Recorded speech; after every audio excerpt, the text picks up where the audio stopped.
कहानी की शुरुआत में हमें एक ट्रेन का सीन दिखाया जाता है जिसमें कुछ बच्चे टेके टेके नाम की एक लेडी के बारे में बात कर रहे होते हैं और एक दूसरे को बताने लगते हैं कि टेकी टेकी वापस आ चुकी है और लोगों को आधा काट कर मार रही है। उसी ट्रेन में हिरोमी नाम की एक लेडी भी होती है जो कि उन्हें शांत रहने के लिए कहती है और टेके टेके के बारे में बात करने से मना करती है। खैर इसके बाद हिरोमी एक स्टेशन पर उतर जाती है और वहाँ के ओवरपास से होकर अपने घर जाने लगती है। तभी वो महसूस करती है कि कोई उसका पीछा कर रहा है, जिससे डरकर वो वहाँ से भागने लगती है और थक कर एक जगह जाकर रुक जाती है। तभी उसकी नजर एक घर पर जाती है जहाँ दो बच्चे आपस में टेके टेके के बारे में बहस कर रहे होते हैं। खैर अब हिरोमी वहाँ से जाने लगती है, तभी कोई चीज तेजी से उसकी ओर आती है और उसे कमर से आधा काट कर मार देती है। यहाँ हमें पता चलता है कि टेकी टेकी वाली बात बिल्कुल सच है कि वो आ चुकी है और लोगों को आधा काट कर मार रही है और हिरोमी को भी उसी ने मारा है। इसके बाद हमें एक स्कूल का सीन दिखाया जाता है जहाँ हम काना और अयाका नाम की दो लड़कियों को एक दूसरे से बात करते हुए देखते हैं। यहाँ अयाका काना से कहती है कि तुम्हारे कहने पर मैं और उत्सुमी एक साथ डेट पर गए थे, लेकिन ना जाने क्यों वहाँ उत्सुमी तुम्हारे बारे में ही बात कर रहा था। खैर इसके बाद इनके स्कूल की छुट्टी हो जाती है और हम इन दोनों को उत्सुमी के साथ एक रेस्टोरेंट में देखते हैं जहाँ उत्सुमी इन्हें हिरोमी के मर्डर केस की न्यूज दिखाता है और इन्हें बताता है कि इसे टेके टेके ने ही मारा होगा। काना टेके टेके के बारे में कुछ नहीं जानती थी, इसीलिए वो टेके टेके के बारे में उत्सुमी से पूछने लगती है। तब उत्सुमी उसे बताता है कि टेके टेके एक भूत है जिसके शरीर की निचले वाले हिस्से की आधी बॉडी नहीं है। वो ओवरपास पर गुजरने वाले हर व्यक्ति को मार देती है, लेकिन मारने से पहले वो ओवरपास से जाने वाले हर व्यक्ति को आवाज देती है और उसके आवाज देने पर वह व्यक्ति पीछे मुड़कर नहीं देखता है तो वो उसे कुछ नहीं कहती। जो व्यक्ति पीछे मुड़कर देख लेता है तब वो उसे आधा काट कर मार देती है और अगर कोई व्यक्ति उससे बच भी गया तो वो कैसे भी करके उसे 3 दिन के अंदर अंदर मार देती है। इसके बाद अयाका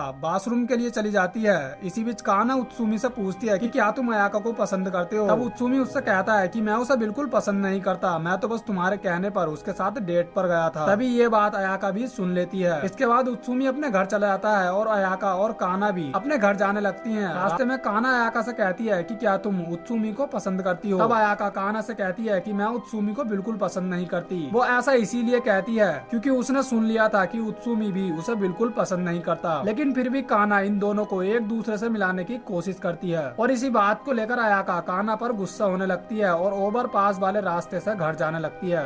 हालांकि अयाका को थोड़ा दुख भी होता है क्योंकि उसने अपनी फ्रेंड को कुछ ज्यादा ही बुरा भला बोल दिया था। इसी बीच तेज हवा चलने लगती है और उसे किसी की आवाज सुनाई देती है। जब अयाका पीछे मुड़कर देखती है तो उसे वहाँ टेके टेके दिखाई देती है, जिसे देखकर अयाका वहाँ से भागने लगती है और टेके टेके भी उसका पीछा करने लगती है। इसी दौरान अयाका का पैर फिसलने की वजह से वो नीचे गिर जाती है। तभी टेकी टेकी तेजी से उसके पास आती है और उसकी बॉडी को बीच से काट कर उसे मार देती है। अगले दिन कुछ पुलिस ऑफिसर काना से अयाका के बारे में पूछताछ करते हैं क्योंकि मरने से कुछ घंटे पहले अयाका काना के साथ थी। काना को भी अयाका की मौत से बहुत ज्यादा दुख होता है। यहाँ काना पुलिस को बताती है कि उस रात अयाका ओवरपास वाले रास्ते से होकर अपने घर जा रही थी और इसके आगे क्या हुआ मैं कुछ भी नहीं जानती। इसके बाद काना अपने घर आ जाती है। तभी वो टीवी पर हिरोमी के मर्डर वाले केस की न्यूज देखती है जिसमें बताया जाता है कि हिरोमी के बॉयफ्रेंड को हिरोमी के मर्डर केस के जुर्म में पुलिस ने अरेस्ट कर लिया है, लेकिन उसके बॉयफ्रेंड का कहना है कि उसका हिरोमी के मर्डर से कोई भी लेना देना नहीं है, बल्कि उसका मर्डर टेकी टेकी ने ही किया होगा। खैर अगले सीन में हम काना को उत्सुमी के साथ देखते हैं। उत्सुमी काना से अयाका के बारे में बात करता है और उससे कहता है कि मैं जानता हूँ तुम दोनों एक दूसरे की बहुत अच्छी फ्रेंड थी और कभी भी एक दूसरे से दूर नहीं रहती थी। ये सुनकर काना के मुंह पर स्माइल आ जाती है, लेकिन अगले ही पल वो काना को याद करके रोने लगती है। इसके बाद उत्सुमी काना को उसके घर के पास वाले रास्ते तक ड्रॉप कर देता है ताकि वो अपने घर आसानी से जा सके। तभी काना उत्सुमी से हिरोमी के मर्डर केस के बारे में पूछने लगती है और कहती है कि उसके बॉयफ्रेंड का मानना है कि हिरोमी का मर्डर टेकी टेकी ने ही किया है। तब उत्सुमी उससे कहता है कि टेकी टेकी सिर्फ एक अफवाह है, वो रियल में नहीं है, उसका बॉयफ्रेंड पुलिस से बचने के लिए ऐसा बोल रहा होगा। इसके बाद काना अपने घर जाने लगती है। फिर हमें रात का सीन दिखाया जाता है जहाँ हम काना को उसी ओवरपास वाले रास्ते के पास खड़ा हुआ देखते हैं। दरअसल काना अपनी फ्रेंड अयाका को बहुत ज्यादा मिस कर रही थी, इसीलिए वो अयाका के मर्डर वाली जगह पर फ्लोवर लेकर जाती है और अपनी फ्रेंड को याद करके उसे ट्रिब्यूट करती है। तभी काना को उसके पीछे से कुछ आवाज आती है, लेकिन काना पीछे मुड़कर नहीं देखती। हालांकि टेकी टेकी भी उसके पास आती है, लेकिन वो उसे कुछ नहीं कहती क्योंकि काना ने पीछे मुड़कर नहीं देखा था और टेकी टेकी वहाँ से चली जाती है। फिर काना भी वहाँ से जाने लगती है। तभी पीछे से उसे अयाका की आवाज सुनाई देती है और वो गलती से पीछे मुड़कर देख लेती है। तभी उसे टेके टेके दिखाई देती है, जिसे देखकर काना वहाँ से भागने लगती है और टेके टेके भी उसका पीछा करने लगती है। तभी रास्ते में काना को उत्सुमी मिलता है जो कि साइकिल से कहीं जा रहा होता है। काना उसकी साइकिल पर बैठती है और उसे जल्दी से वहाँ से चलने के लिए कहती है, क्योंकि टेकी टेकी अभी भी उनका पीछा कर रही थी। उसे देखकर उत्सुमी साइकिल को तेज भगाने लगता है। इसी दौरान थोड़ी आगे जाकर उनकी साइकिल अनबैलेंस होकर गिर जाती है, लेकिन तब तक टेके टेके ने उनका पीछा छोड़ दिया था। साइकिल से गिरने की वजह से उत्सुमी के पैर में थोड़ी चोट भी लग गई थी, इसीलिए उसका एक हॉस्पिटल में ट्रीटमेंट कराया जाता है। इसके बाद काना एक लाइब्रेरी में जाती है और टेके टेके के बारे में डीपली रिसर्च करने लगती है। तभी उसे वहाँ उसकी कजिन रैनी मिलती है, जो उसे बताती है कि वो टेके टेके के बारे में रिसर्च कर रही है। इसके बाद काना उसे सब कुछ बता देती है और उससे कहती है कि मैंने रियल में टेके टेके को देखा है और आज मुझे टेके टेके को देखे हुए दूसरा दिन भी गुजरने वाला है। यानी कि अब काना के पास सिर्फ एक दिन बचा है, क्योंकि जो भी व्यक्ति टेके टेके को देख लेता है तब टेके टेके कैसे भी करके उसे 3 दिन के अंदर अंदर मार देती है। अब रैनी भी टेके टेके के बारे में रिसर्च कर रही थी और आज वो टेके टेके के बारे में इंफॉर्मेशन निकालने के लिए एक प्रोफेसर के पास जाने वाली थी, इसीलिए वो काना को भी अपने साथ लेकर जाती है और प्रोफेसर से टेके टेके के बारे में पूछने लगती है। तब प्रोफेसर उन्हें बताता है कि 60 साल पहले एक लड़की ने ओवरपास से कूदकर सुसाइड कर लिया था, जिससे उसकी लोअर बॉडी अलग हो गई थी, यानी कि शरीर का निचला वाला हिस्सा अलग हो गया था और तब से ही वो लोगों को आधा काट कर मार रही है। इसके बाद काना प्रोफेसर से उसके पुराने घर का एड्रेस पूछने लगती है, जहाँ से उन्हें टेके टेके के बारे में कुछ इन्फॉर्मेशन मिल सके। प्रोफेसर उसके घर का एड्रेस मिकाचो बताता है, लेकिन काना अपनी डायरी में मिकाचो की जगह माइकाचो लिख लेती है। इसके बाद प्रोफेसर उन्हें ये भी बताता है कि टेके टेके को लाल कलर बिल्कुल पसंद नहीं है, अगर वो रेड कलर की कोई भी चीज टेके टेके के पास फेंक दें तो वो